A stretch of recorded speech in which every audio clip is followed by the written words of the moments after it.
To BloxLive TV. Today is Thursday, April the 11th. We're now live with the latest in the crypto world. It's 9:30 a.m. in New York City, 2:30 p.m. in London, 10:30 p.m. in Tokyo, and 3:30 p.m. here in Malta. Well, the total market capitalization posted a fresh high for the year yesterday as it surged above the $186 billion mark. Markets have since pulled back, so let's take a closer look on today's Crypto Now live show. The cryptocurrency index CCI 30 has declined towards the 3,100 point level after rising yesterday. The top 30 crypto index remains nearly 20% in the green so far in April. It's up by 43% year to date. The 30-day Bitcoin volatility index showed no significant moves yesterday as it held steady above the 3% level. The CoinMarketCap website's 24-hour traded volume indicator moved south of the $50 billion mark on Wednesday, but it has increased by approximately $8 billion after the market surge. The Messari website, so-called Real 10 daily volume, stands at just over $2.3 billion, which is sharply up from yesterday's level of $1.6 billion. The Bitcoin dominance indicator has increased towards the 52% territory as the crypto king is showing signs of safe haven status during this market correction. The top 5 digital assets are all trading in the red, and EOS is once again among the top 5 cryptocurrencies. Bitcoin printed a fresh high for the year as it jumped above the $5,400 mark, but approximately $200 were wiped out from the value, facing the following decline. The 180 support level has failed to hold for Ether. It moved sharply south by approximately $10 or 6%. XRP posts a similar decline as it trades under the 34-cent mark. EOS was approaching the $6 mark, but it currently stands close to 4% in the red. Litecoin has retreated towards the $80 price range after facing resistance at the $90 price level, and it now has been pushed back to the 5th spot by EOS. The Coin 360 heat map showcases the bearish sentiment that is driving the markets as we're seeing red across the table. According to the Token Spread website, the Bitfinex and CEX exchanges post the biggest buy and sell side difference for the Bitcoin dollar pair. The spread measures at just under 2%. The XMO exchange has the biggest single market spread of close to 2%. Today, we'll introduce you to Kryptonex by looking at some of this project's characteristics. It's a peer-to-peer currency exchange where Kryptonex stands as a transaction guarantor. The currency for sale is reserved by the exchange until the recipient gets funds from the buyer. Transactions can be carried out both offline and online. The exchange platform has its own native token, CNX, which peaked at nearly $10 in early 2018. The price of the token dropped below the $1 mark during the crypto winter, and it currently trades at just over $1.40. Now let's take a look at the performance of the cryptocurrencies based on their asset class. We use data from the Messari website, which groups cryptocurrencies into 5 major categories. The infrastructure group has lost close to 7%, and the assets are in the red across the board. The media and entertainment category is down by more than 7% in what is a broad sell-off both here as well. The financial sector is 5% in the negative territory, and all of the major assets stand in the red. The currency category is down by 5%. Bitcoin is one of the top performers with a decline of close to 1%. Well, lastly, the services section is the worst performer here, with a drop of 8%. Well, this is despite the sharp increase from the WAX token. This is where the 5 major cryptocurrency categories stand so far on this Thursday. We'll now focus on the most significant moves among the top 100 cryptocurrencies to identify the top gainers and the biggest decliners. A couple of assets have surged sharply on this otherwise bearish day. The Lambada token is up by 55% and has surged by more than 400% over the past week to become one of the top 100 cryptocurrencies by market cap. The token was recently listed on DragonX and Bliss exchanges. It's another bullish day for Crypto.com chain token. The asset trades at more than 8 cents on a daily surge of 34%. This move comes as the project donated more than $500,000 to Binance charity. The worldwide asset exchange token has gained 8% as it rose above the 8-cent mark. The Digitex Futures token is up by close to 4% as digital assets look to test the 14-cent resistance level. The DAI stablecoin has gained approximately 2% as it looks to establish parity with the US dollar. Now, most of the assets have shifted south and there is plenty of double-digit declines. The IOST token tops the decliners table as it's down by close to 14%. April has been a bullish month so far for the token, and it remains 40% in the green despite the recent correction. The Knowles coin is 12% in the red. The altcoin has faced resistance around the $1 mark. A further decline could push it out of the CoinMarketCap front page. The Looprin token trades at 12% in the red. This digital asset jumped above the 11-cent mark on Sunday. It currently trades slightly south of the 8-cent mark. The Walton Chain token is testing the key $2 support level as it declined by 11%. The Ogors RIP token has once again returned south of the $20 level on a daily decline of 11%. Well, these were the top 24-hour moves during the European morning trading session on this Thursday. Join us after a short break where we'll join our crypto experts to talk further on the biggest talking points of the day.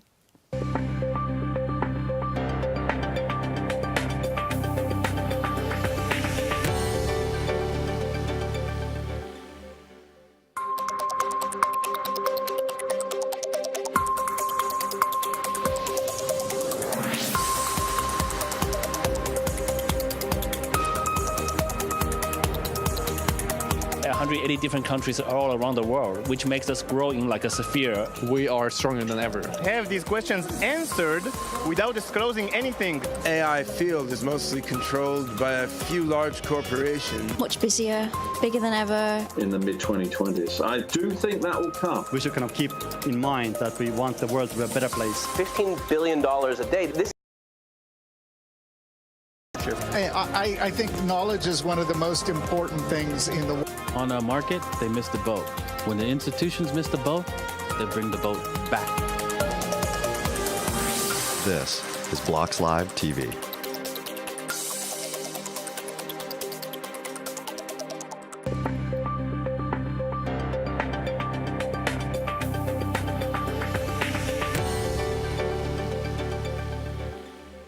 Well, that was some of the best of Blocks. We're back now with Crypto Now Live. We're now joined by our crypto experts, Kevin Mirko, CEO of Coin Metro Exchange, and Jason Fernandez, COO and co-founder of AE Token.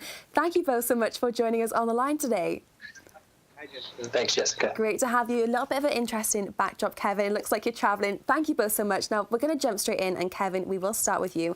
Digital assets were on a rise yesterday as Bitcoin hit a fresh high for the year. Now, this has been followed by a correction. What's your take on the most recent moves that we've seen?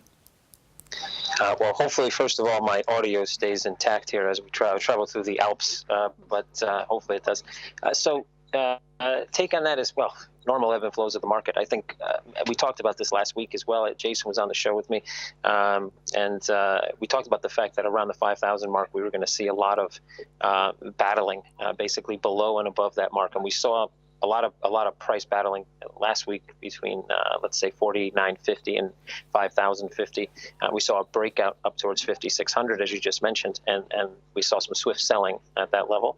And now Bitcoin is back down on the support level now of 5,000.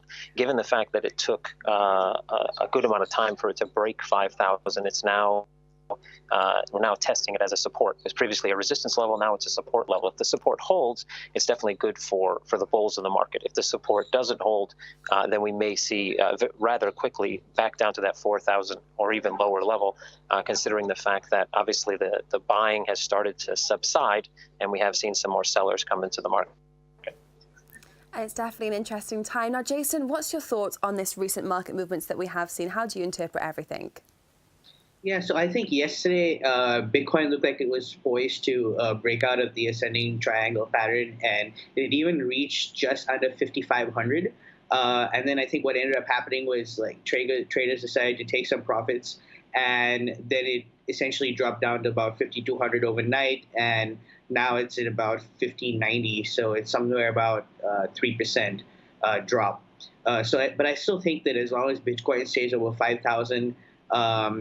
This sort of bullish outlook should remain intact. It should climb back up to 5,300 soon. and then possibly 5,500 and 5,800 will be the next numbers to look out for.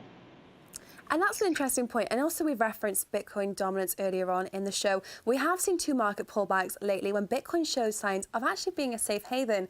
It was down by less than 1%, while altcoins have posted more significant declines. So Jason, I'll start with you with this one. Does it mean that we've seen more money flowing from altcoins into Bitcoin? Yeah, so there's no doubt that we've seen significant moving of funds from altcoins into Bitcoin, especially since Bitcoin has been doing so well lately. But also, Bitcoin has been seeing really much better fundamentals. If you look at the active addresses, it's up 26% since January.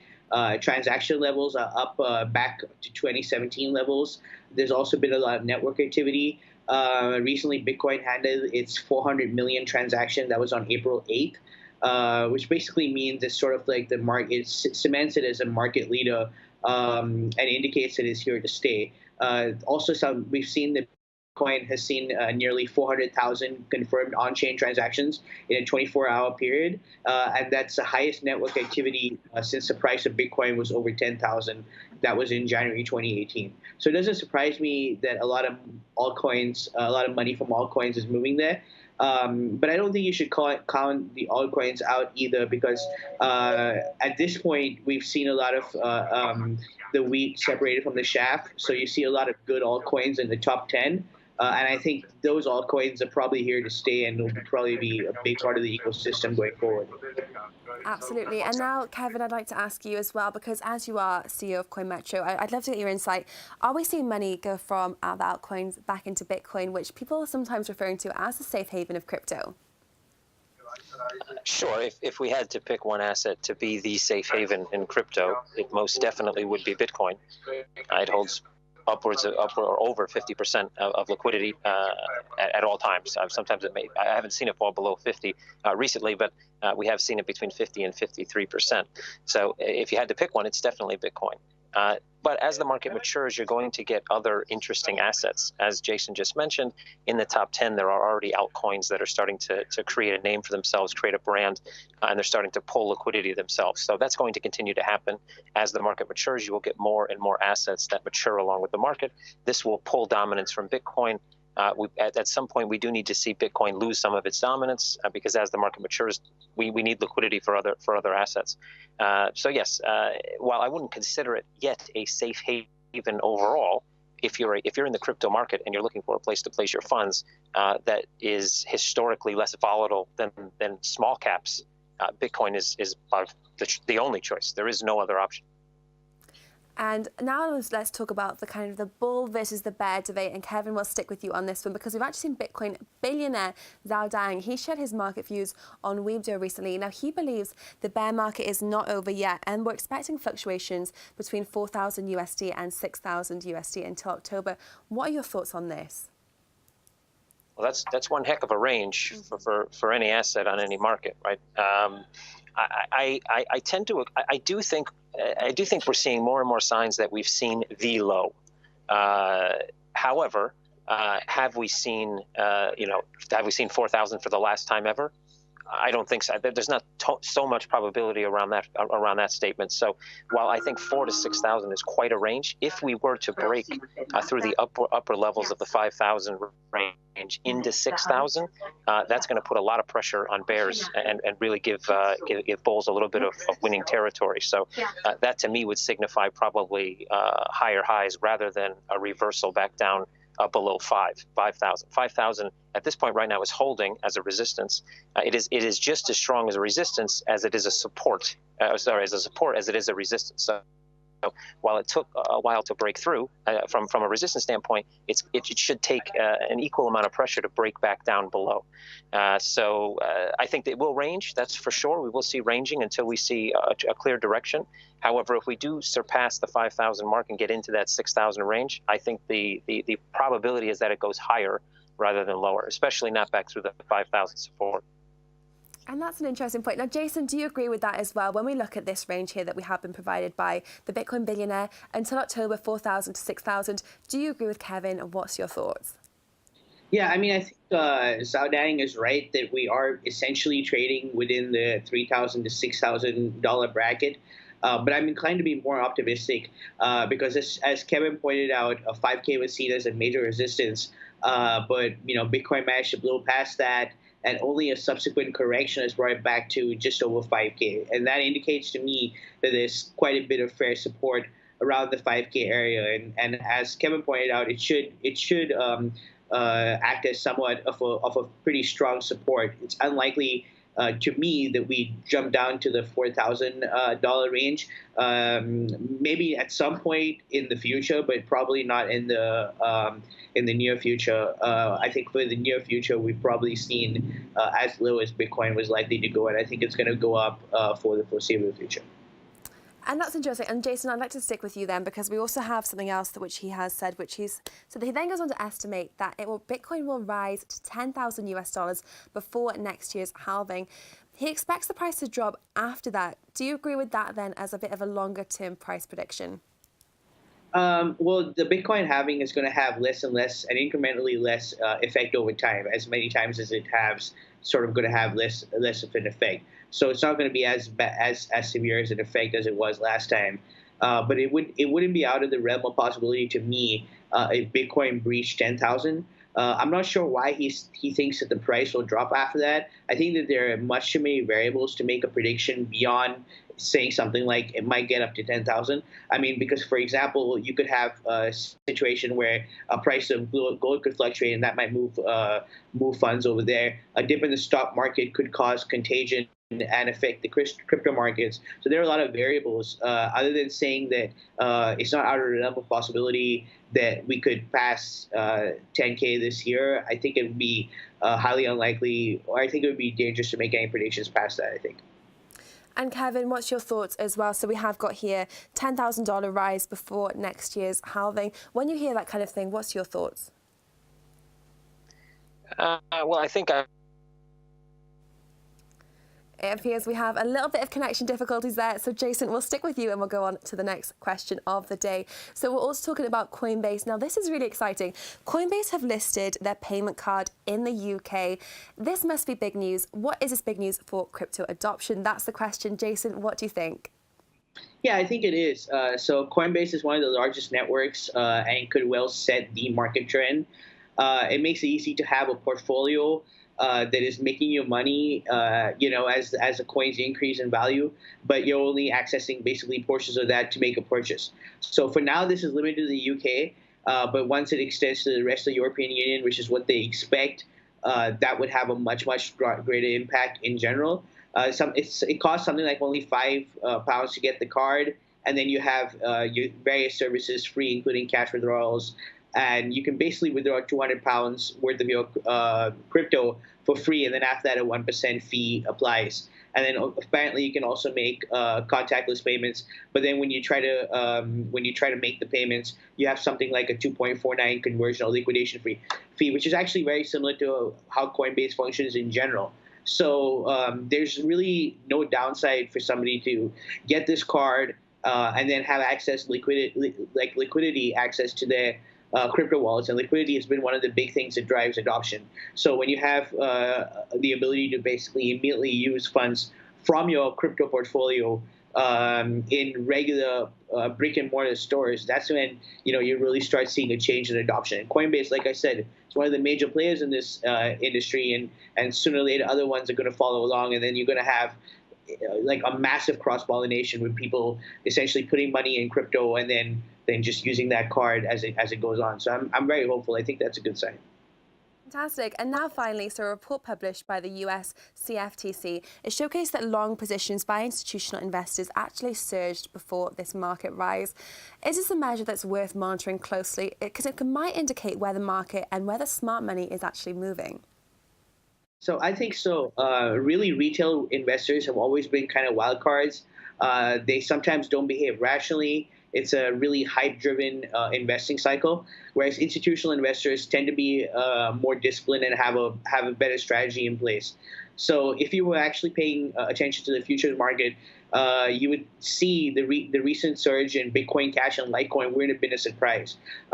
Recently, a company called Crypto Facilities, and this company has provided their own derivative products for years, but they reported that they saw the altcoins futures market jump dramatically just in the recent weeks. And this was especially true for Bitcoin Cash and Litecoin. So both Bitcoin Cash and Litecoin were listed by them in August 2018, June and August 2018. But once they were acquired by San Francisco's Kraken, they saw interest in trading derivatives for Litecoin and Bitcoin Cash jump up appreciably. And Bitcoin Cash saw roughly $10 million a month. And we saw that reflect in the price of Bitcoin Cash. In one day, it jumped up. This last week, in one day, it jumped up something like 43%. So this is sort of par for the course if you were actually watching the futures market. So I do believe that that this is a good way to see where the smart money is moving. Great. Well, thank you, Jason, so much for joining us online. We'll extend our thanks to Kevin as well, who joined us for the first half of the show. Thank you so much for your time today. Thanks, Jessica. Thank you. Now, before we sign off, I do have a last-minute update from our editorial staff regarding the crypto market. The slide of the digital assets has accelerated, and the total market capitalization has lost more than $15 billion from the year's high at just over $186 billion mark. Trading activity has continued its gradual increase, and the 24-hour volume indicator rose above the $60 billion level. Bitcoin has declined, but altcoins continue to suffer bigger losses as the Crypto King's dominance rose above the 52% line.